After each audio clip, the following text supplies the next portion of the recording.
Bonjour, je suis Monsieur Faux-Alain-Love René. Aujourd'hui, dans le cadre du cours d'économie, nous allons voir la théorie des jeux.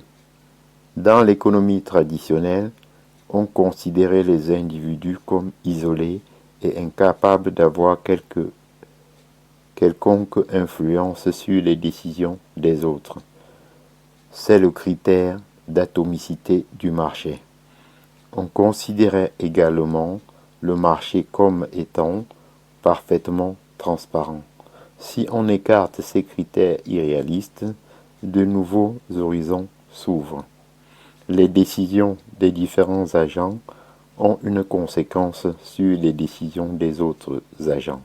Dès lors, le choix de l'individu, toujours jugé comme irrationnel, doit être analysé en termes de jeu.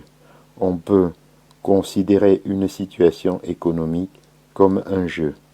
Si elle permet en présence plusieurs acteurs, c'est-à-dire joueurs, s'il y a plusieurs choix possibles, c'est-à-dire stratégies, si des issues différentes existent selon les choix opérés, c'est-à-dire gains.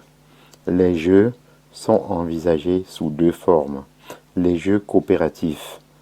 Si on imagine que des attentes peuvent exister entre joueurs,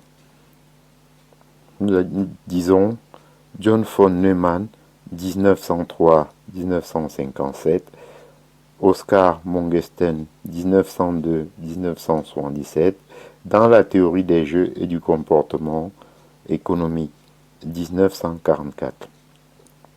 Les jeux non coopératifs. S'il n'y a pas d'entente, c'est-à-dire théorie de John Forbes Nash, né en 1928, datant de 1950. La théorie des jeux permet la construction d'une matrice des gains qui devient un outil précieux d'aide à la décision. La matrice des gains indique le gain ou la perte de chaque joueur pour chaque combinaison de stratégies. Elle peut comporter un point d'équilibre ou équilibre de Nash lorsque, compte tenu de la stratégie de l'autre, le choix de chacun des joueurs est gagnant. Dans ce cas, les choix sont facilement identifiés et il n'y a pas d'hésitation sur la stratégie à mettre en œuvre. C'est la stratégie dominante. Aujourd'hui, la théorie des jeux est mise en contribution dans de nombreux domaines. L'économie, notamment pour l'étude des stratégies des entreprises dans des situations d'oligopole, mais aussi dans les domaines politiques, analyse des choix des lecteurs, théorie de la justice sociale ou militaire et diplomatique, stratégie des conflits et des négociations.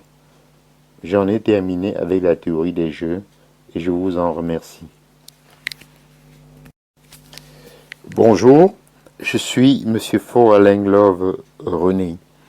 Aujourd'hui, dans le cadre du cours d'économie, nous allons voir la théorie des jeux. Dans l'économie traditionnelle, on considérait les individus comme isolés et incapables d'avoir quelque